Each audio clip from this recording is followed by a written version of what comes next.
सबसे famous movies है आज के दिन सुपर हीरो मूवीज। मतलब एंड गेम तक मार्वल की हर मूवी ने $1 बिलियन टच कर रखे थे, और जब एंड गेम आई थी तब तो लोग किसी और चीज़ के बारे में बात ही नहीं कर पा रहे थे।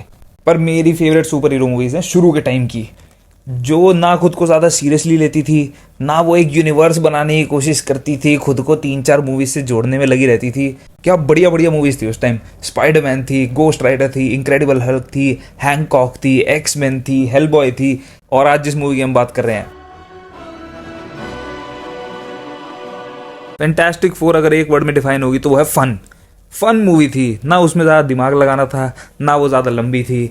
वो प्रॉपर वीकेंड मूवी है कि आप दोस्तों के साथ बैठो और इन्जॉय करो। पहले इस मूवी के कैरेक्टर्स की बात करते हैं। इसका मेन कैरेक्टर है रीड रिचर्ड्स, मिस्टर फैंटास्टिक, जो मार्वल का सबसे इंटेलिजेंट इंसान है। पर इस मूवी में देख के ऐसा बिल्कुल भी नहीं लगता भाई। फिर आता है रीड का दोस्त बेन द थिंग। बेन के साथ जितना बुरा होता है, मतलब राइटर्स ने जितना दुख देना था सारा बेन को दिया है। बाकी सब इतना खुशी खुशी जा रहे होते हैं, और जब भी बेन स्क्रीन पे है उस बेचारे के साथ कुछ बुरा ही हो रहा है। तीसरी कैरेक्टर है रीड की एक्स गर्लफ्रेंड सू, इनविजिबल वुमेन। उसका कैरेक्टर इतना बोरिंग तरीके से लिखा हुआ है। पर चौथा है जॉनी स्टॉर्म, ह्यूमन टॉर्च, मेरा फेवरेट कैरेक्टर। मैंने जब ये मूवी देखी थी, ये कैरेक्टर इतना कूल लगता था ना कि ये डर्ट बाइक चलाता है, पूरी मूवी ये लड़कियों से फ्लर्ट करता रहता है, और चारों में सबसे कूल पावर इसी की है। फिर आता है इस मूवी का विलन। मूवी के विलन का नाम है डॉक्टर विक्टर वॉन डूम। अगर तुम्हारे माँ बाप ने तुम्हारा नाम विक्टर वॉन डूम रखा है तो भाई तुम्हें क्राइम करना ही पड़ेगा। कहीं इज्जतदार जगह पे तुम्हें इस नाम के साथ वैसे भी काम नहीं मिल सकता। मूवी शुरू होती है, रीड और बेन साइंटिस्ट हैं और उनको अपनी रिसर्च के लिए कुछ पैसे चाहिए, तो वो जाते हैं विक्टर के पास, और वहां जाके वो देखते हैं कि विक्टर बनवा रहा है 30 फुट का अपना स्टैचू। क्या बात है। विक्टर पैसे देने के लिए मान जाता है, पर बदले में 75% रख लेता है कंपनी का। फिर आती है सू, मिशन पे सू भी जाएगी, तो विक्टर कहता है ना ना ना, तुम बाहर ले जाके मेरी लड़की सेट कर लो और मैं यहीं बैठ रहूंगा, मैं तुम्हारे साथ चलूंगा। और वो खेलता है वहां पावर मूव, वो स्पेस में जाके कर देता है सू को प्रपोज अपने खुद के पर्सनल स्पेस स्टेशन पे। फिर सू कहती है जॉनी भी जाएगा। क्यों? क्योंकि नेपोटिज्म, जॉनी सू का भाई है। और जो जॉनी का इंट्रोडक्शन सीन है, बेस्ट बेस्ट।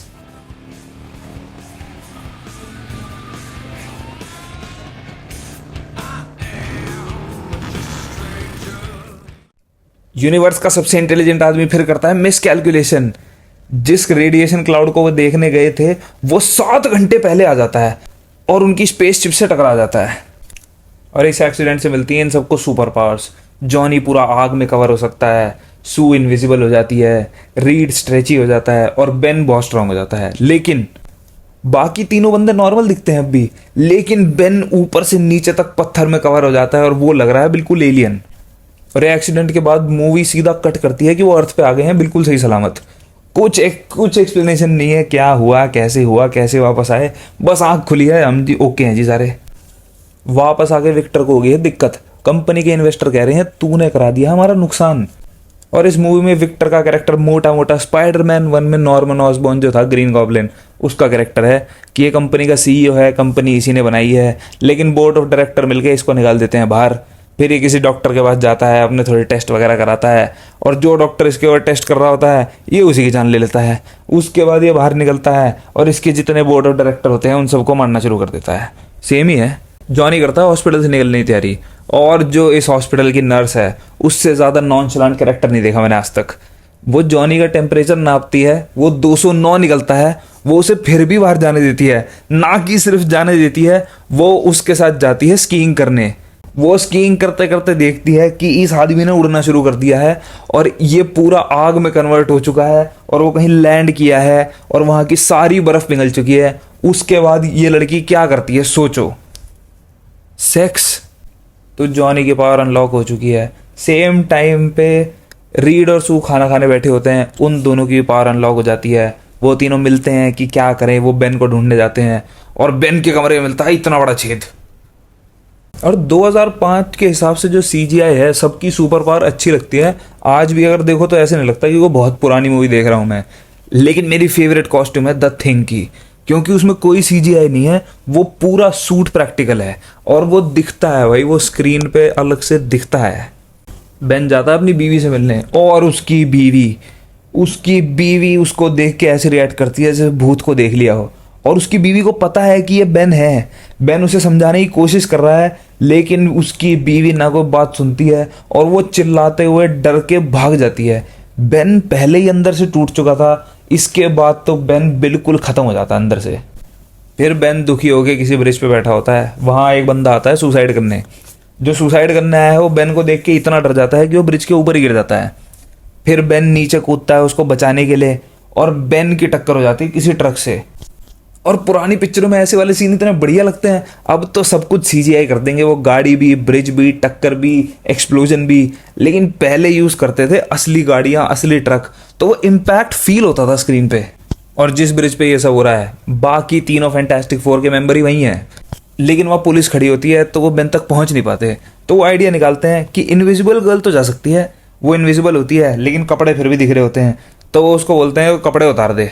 वो जैसे ही कपड़े उतारना शुरू करती है, सिर्फ अपनी अंडरवेयर में बची होती है, उसकी पावर चली जाती है। क्योंकि इनकी पावर आया अभी एक ही दिन हुआ है, वो कंट्रोल नहीं कर सकते। और ये सीन डायरेक्टर ने मेरे ख्याल से बस अपने लिए शूट किया है, और कांट ब्लेम हिम। लेकिन उसकी पावर फिर से काम करना शुरू करती है, तो वो बचे कुचे कपड़े उतार देती है।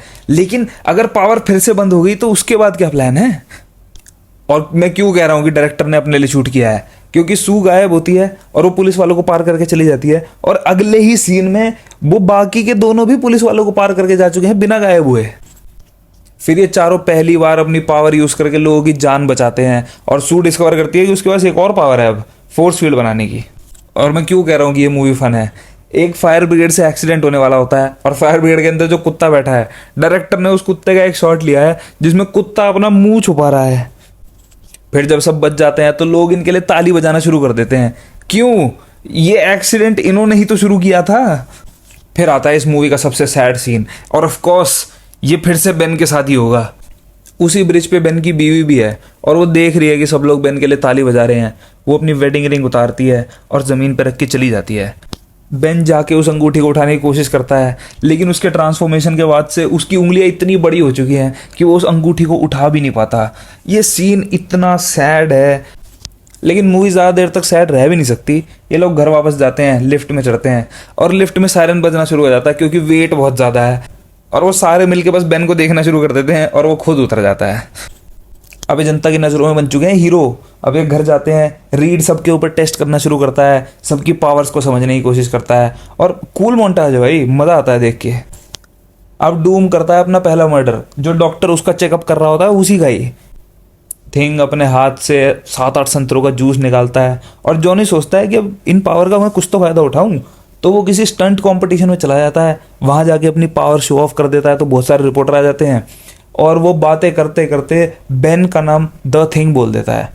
और बेन को ये बात इतनी बुरी लगती है कि वो उस कंपटीशन के बाहर पहुंच जाता है और जॉनी की गाड़ी लेके उसका आलू बना देता है। विक्टर अब धीरे धीरे मेटल में कन्वर्ट होना शुरू हो जाता है, और वो अब डिसाइड करता है कि इन चारों को मुझे मार देना चाहिए। क्योंकि वो विलन है।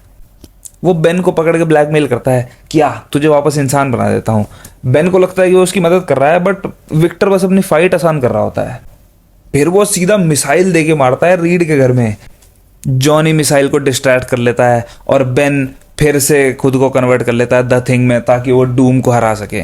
फिर सारे एक चौराहे पे पहुंच जाते हैं, वहाँ लड़ाई वड़ाई करते हैं, और वो सारे मिल के अपनी पावर्स कंबाइन करके डूम को हरा देते हैं। आजकल की मूवीज़ के हिसाब से ये एंडिंग इतने छोटे स्केल पे होती है ना, मतलब अब तो हर मूवी में कि दुनिया ख़त्म ही होने वाली है, 10 सेकंड लेट और होते तो दुनिया ख़त्म हो जाती, और बिल्कुल आखिरी के सेकंड में हीरो आके बचाएगा उसको, और ये लोग बस चौराहे पे खड़े होकर लड़ रहे हैं। मूवी हो जाती है ख़त्म। विक्टर को डब्बा पैक करके पता नहीं कहाँ भेज देते हैं वो, और एंड में जॉनी हवा में आग से 4 लिख देता है, वो भी पता नहीं वो कैसे करता है। हॉलीवुड को ऐसी मूवीज़ और बनानी चाहिए, मतलब सुपर हीरो मूवीज़ जो थोड़ी कैंपी हैं, फन है, खुद को ज़्यादा सीरियसली नहीं ले रही। अभी जो मूवीज़ बन रही हैं वो भी बहुत अच्छी हैं, लेकिन हमेशा मतलब आपका एक 5 स्टार मील खाने का मन नहीं करता। कभी कभी इंसान को पिज़्ज़ा चाहिए होता है, नूडल्स चाहिए होते हैं, तो ये मूवीज़ वही हैं, और ऐसी मूवीज़ ज़रूरी होती हैं। और इसका सेकंड पार्ट ही बहुत अच्छा है। और देखो, ये मेरी पहली वीडियो है इस चैनल पे, मुझे नहीं पता मैं क्या कर रहा हूँ, मुझे बस मूवीज़ देखना पसंद है, उनके बारे में लोगों से बात करना पसंद है, और अगर तुम्हें चाहिए कि मैं किसी स्पेसिफिक मूवी के बारे में बात करूं अगली बार, तो वो तुम कमेंट कर देना। बाकी Don't do drugs.